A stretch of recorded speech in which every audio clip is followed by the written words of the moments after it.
So imagine a machine that can simulate, like, endless perfect pleasure. You just plug a cable into the back of your neck, and the physical world just fades away. Right.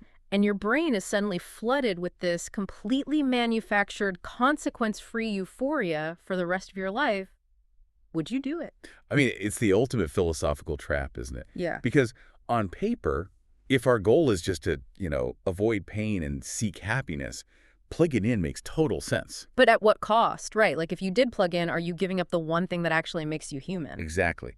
The moment you step into that machine, Hmm. you completely surrender your autonomy. Yeah. You stop participating in the messy, painful reality of the human experience. And navigating that messy reality is exactly what we're unpacking today. Welcome to the deep dive. We are jumping into this massive, just incredibly dense stack of essays written by a single, deeply analytical mind. It really is a fascinating collection. It is. And our mission for you today is to trace this sweeping exploration of the human condition.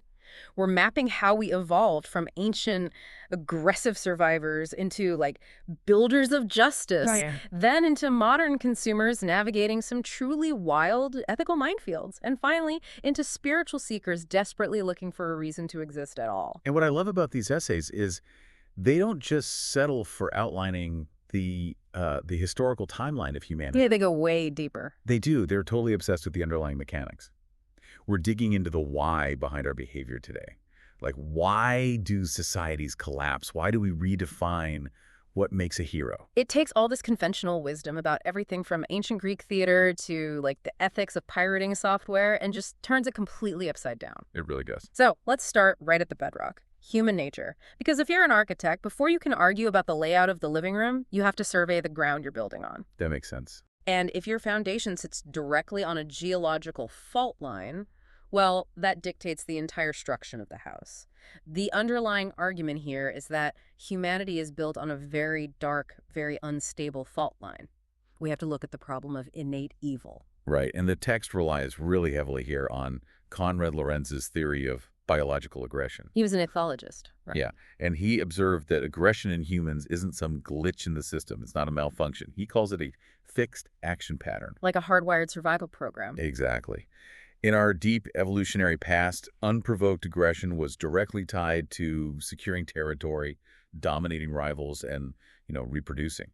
We are biologically predisposed to fight for a larger slice of the pie because for millions of years, the aggressive apes were simply the ones who survived. Wow. But the essays don't just blame our biology and leave it at that, which is interesting. No, they layer sociology right on top of it. Yeah, pulling in Philip Zimbardo's Lucifer effect and Daniel Goldhagen's Hitler's willing executioners. And this is where the mechanisms of evil get genuinely terrifying. Oh, absolutely. Because it's not just that we have a biological impulse for aggression.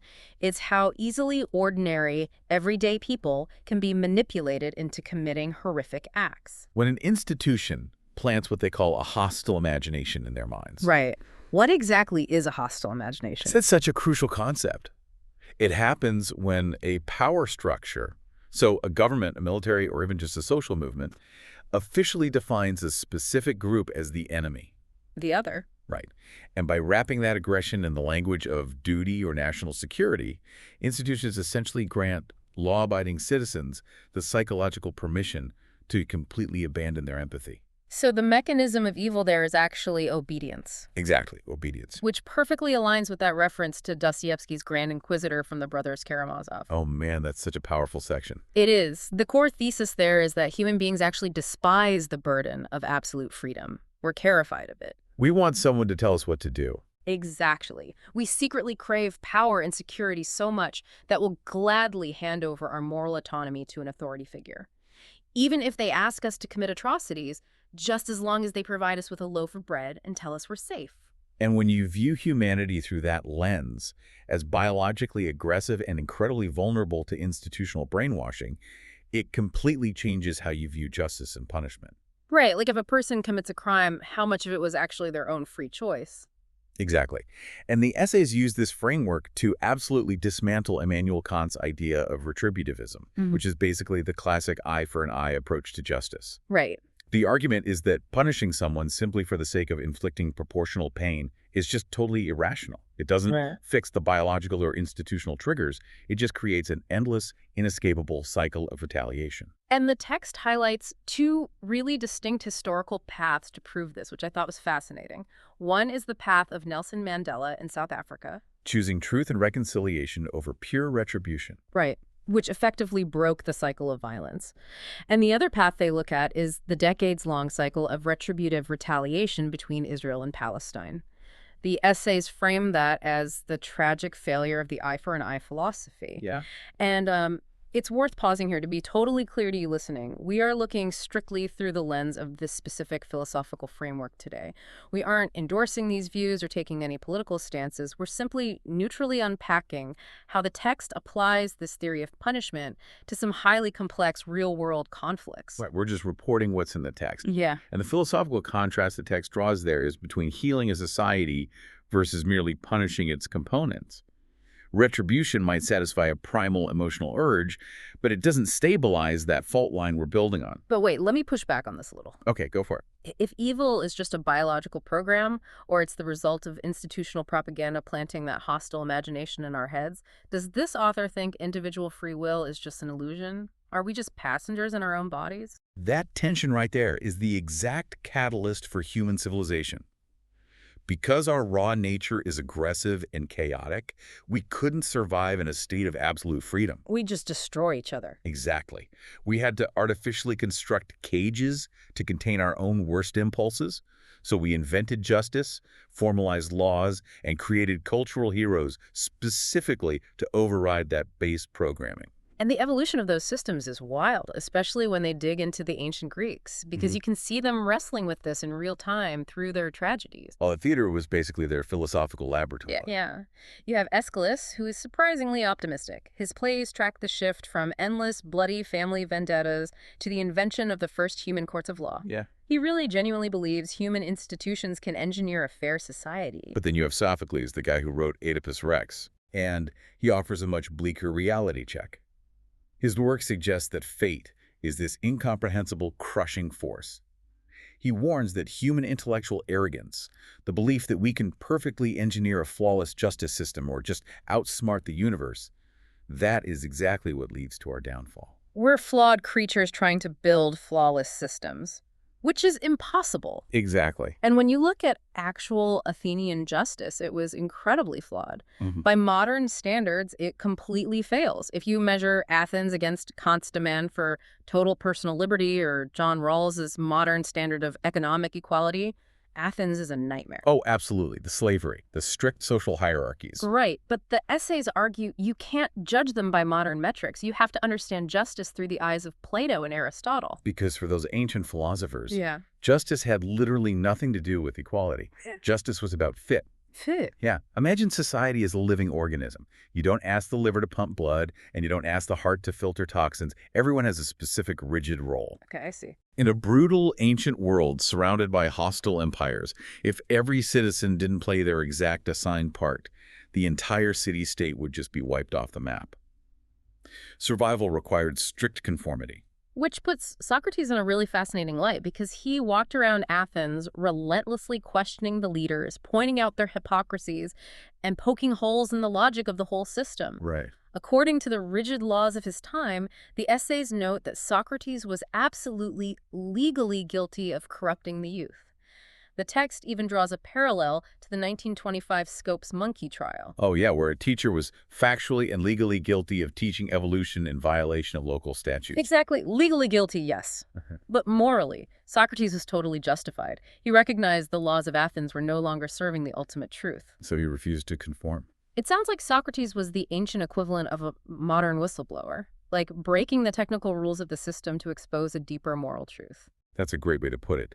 And that realization that sometimes the system itself is the villain, it forced humanity to completely redefine what a hero looks like. Right, because a guy with a sword doesn't really help there. Exactly. The text traces this evolution beautifully. In Homer's era, heroes like Achilles were defined by brute force. They were celebrated for their physical ability to conquer and kill. But as our institutions grew more complex and corrupt, physical force wasn't useful for solving moral crises. So the modern heroes they highlight rely on something entirely different. They look at Dr. Ryu in Albert Camus' novel The Plague. He just continues to treat sick people in the face of a meaningless, absurd universe. Or Huck Finn deciding to shield Jim from slavery, actively defying the horrific laws of his society. Or even Joan of Arc, choosing to burn at the stake rather than surrender her unyielding personal belief to a massive institution. These heroes don't use brute force. They use an unwavering commitment to common decency. Right. They maintain their moral compass when the institutions around them completely fail. They are heroes of psychological survival rather than physical survival. Which is such a critical transition. Because while our ancestors fought to survive the elements, modern humans are fighting a completely different war. We are fighting for our minds in a hyper-commercialized world. Yes. The essays paint modern consumerism as just an absolute ethical minefield. They pull from the book Reviving Ophelia to explore the mechanism of how this works. That is devastating. It really is. U.S. consumer culture doesn't just sell products. It manufactures desires and lies. It intentionally destroys the authentic selves of adolescent girls, replacing their identities with manufactured insecurities purely for corporate profit. And this logic bleeds directly into the ethics of enhancement. The text actually takes a fairly nuanced stance on cosmetic surgery. Really, I would have expected a total condemnation. Well, they argue that if a rational adult chooses to correct a physical or psychological defect, and it harms no one else, it's an ethical choice. The immorality lies in the corporatization of beauty. Because the corporations intentionally move the goalposts. Exactly. They define a standard of beauty that is physically impossible to maintain, ensuring you can never actually achieve it. So you have to keep buying the treatments, the creams, the surgeries. Wow. And the essays connect this directly to the Buddhist concept that craving is the root of all suffering. Right, a 2,500-year-old concept applied to modern marketing. Because these corporate standards are meticulously engineered to keep us in a perpetual state of craving. So what's the defense against that? The author argues the only defense against a world actively trying to manipulate you is a rigid adherence to personal responsibility. They apply this lens to the ethics of obesity as well. Right. While the text acknowledges that genetic predispositions definitely exist, it ultimately relies on virtue ethics. The argument is that reclaiming your autonomy requires taking absolute personal control over your habits, rather than outsourcing the blame to your environment. Okay, and this strict demand for personal ethics gets incredibly interesting when they apply it to the digital world. Oh, the file sharing essay. Yes. It totally dismantles the modern Robin Hood justification. You know the argument. Bill Gates has $40 billion, and record labels are greedy corporations, so me illegally downloading software or music is practically a victimless crime. And the author aggressively rejects that. To explain why, they separate the delivery technology from the intellectual property. Okay, how so? Think of platforms like Napster or Kazaa as a pipeline. Just because a tech company builds a free pipeline system that happens to connect a bunch of lemonade stands, that doesn't mean the lemonade flowing through those pipes suddenly belongs to you. Right. It took labor and resources to make that lemonade. It's a great analogy because it completely strips away the romance of piracy. The essays are particularly harsh on people who try to frame illegal downloading as a form of civil disobedience. Yeah, they really don't buy that excuse. Not at all. True civil disobedience is Gandhi's Salt March. Gandhi protested an unjust British tax on salt, which is an essential life-sustaining resource. He openly defied the monopoly and peacefully accepted the punishment to expose the cruelty of the law. Stealing commercial pop music in the shadows just because you think the CD costs too much is not civil disobedience, it's just theft. Though, to be completely fair to the text, it doesn't let the corporations off the hook either. No, it doesn't. There is a fierce critique of the Digital Millennium Copyright Act. The author argues that giant monopolies have twisted intellectual property laws to stifle legitimate scientific research and crush fair use. So it's a dual demand. Ethical behavior is required from the individual, but ethical boundaries have to be enforced upon the corporations. Exactly. Which brings us all the way back to that thought experiment we started with, the pleasure machine. Right. If the author thinks we should take strict personal responsibility for obesity and stealing digital files, wouldn't entering a pleasure machine be the ultimate abdication of personal responsibility? Like, would an ethical egoist enter the machine? Okay, so for context for the listener, an ethical egoist is someone who believes the most moral thing you can do is whatever serves your own ultimate self-interest. Right, so you'd assume the answer is yes. Plug me in. But the text argues no. Surrendering your reality to a machine destroys your autonomy, which jeopardizes your long-term survival. so an ethical egoist wouldn't trap themselves in a simulation. Okay. But then the essays introduce this brilliant twist. The author states that they personally would enter the machine, at least temporarily, Wait, really, if it's a trap, why risk it? because of an insatiable curiosity about the limits of human experience. Socrates famously said the unexamined life is not worth living. This text argues that a life not fully explored is a life not lived. Wow. Experiencing the absolute zenith of artificial pleasure is a critical data point of the human condition. You just have to possess the willpower to unplug before the machine consumes you. That highlights such a profound tension. There's this desperate need to be responsible and anchored in reality, paired with this relentless drive to explore the absolute limits of existence. And when the physical world, consumerism, pleasure, even justice, when that fails to satisfy that drive, human beings inevitably look up. We turn to the divine to answer the ultimate why.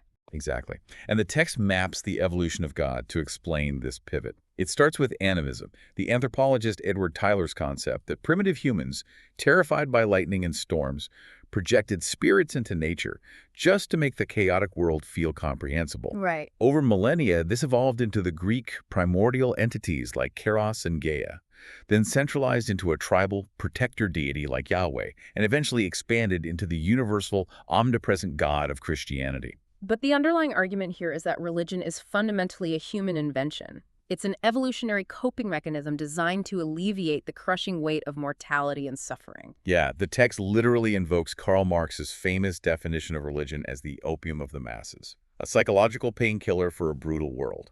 Because the essays view religion as a constructed institution rather than divine truth, they argue it's inherently irrational and just deeply flawed as a foundation for morality. They critique Christian doctrine specifically, pointing out the historical imposition of unnecessary guilt. The essays argue that centuries of institutional bigotry like blaming Jewish populations for the death of Jesus represent a catastrophic contradiction of Christ's actual foundational teachings of radical forgiveness and compassion. And we will seamlessly insert our standard reminder here. We are strictly unpacking the historical arguments and claims made in the source material. Right. Whether we are discussing the Middle East earlier, the history of Christianity, or the Chinese government's clashes with movements like Falun Gong in just a second, we aren't endorsing these viewpoints or taking political sides. Our goal is just to impartially report how the author builds this overarching thesis about power and belief. Exactly. And the thesis gets especially critical when examining how modern spiritual yearning is commodified. Oh, this part was wild. It was. The text looks at organizations it labels as Buddhist cults to show how the search for meaning is hijacked by power structures. The examples are just crazy. You have a Reverend Kevin O'Neill essentially selling Buddhist ordinations through the mail for a $60 check. Or Rama Dr. Lenz, who convinced his followers that writing computer code was an elevated spiritual state. Brilliantly manipulating their spiritual devotion to build highly profitable tech companies for his own financial gain. Yeah. The essays also scrutinize massive groups like Soka Gakkai and Li Hongzhi's Falun Gong. They analyze the exact mechanisms by which the line between a genuine spiritual movement, a political action committee, and a personality cult gets deliberately blurred. It's fascinating. The author basically views both giant tech monopolies in file sharing and massive religious institutions as the exact same thing. They are all systems of power trying to dictate our choices and monopolize our search for meaning. Right. So if they reject all these institutions, where does the author actually find meaning? Well, they look to Albert Einstein. Oh, interesting. Yeah, Einstein completely rejected the idea of an autocratic, punishing God sitting on a throne.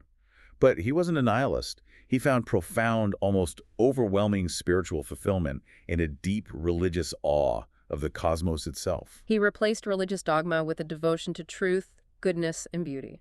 Exactly. And the text merges this cosmic awe with concepts from Taoism and existentialism. Right. It explicitly rejects the traditional Hindu or Buddhist goals of karmic reincarnation, or the idea that the ultimate goal is to escape the physical world entirely. Because suffering is necessary. Yes. The essays argue that suffering isn't just a glitch to be bypassed. Suffering is the exact mechanism that allows us to develop human empathy. Without pain, we literally cannot understand each other. Meaning isn't just handed down from the sky. The text invokes Viktor Frankl, who found purpose while surviving the unimaginable horrors of a concentration camp, and Albert Camus's vision of Sisyphus eternally pushing a boulder up a hill. The conclusion they reach is really breathtaking. The meaning of life isn't a destination. The meaning of life is the search itself. It's the daily defiant act of pushing the boulder in an entirely indifferent universe. And this desperate internal search didn't just happen in our minds, it literally reshaped the physical planet. Yeah, the final sections of the text view human history as the physical manifestation of this psychological struggle. We see this in the essay Traveling the Middle Age.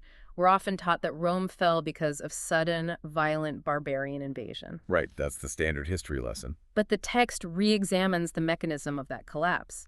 It was actually centuries of Germanic migrations, like the Visigoths and the Vandals, physically moving their entire populations.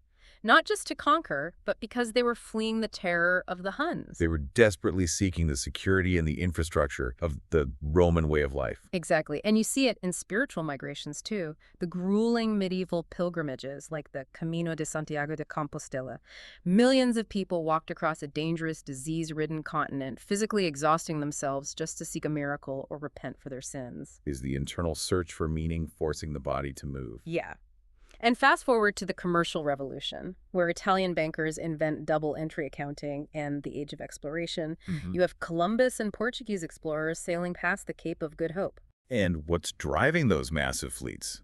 It's a volatile cocktail of human curiosity, the thirst for knowledge, and intense, unadulterated greed as they try to bypass old trade monopolies. This is what the essays call a dialectical conflict.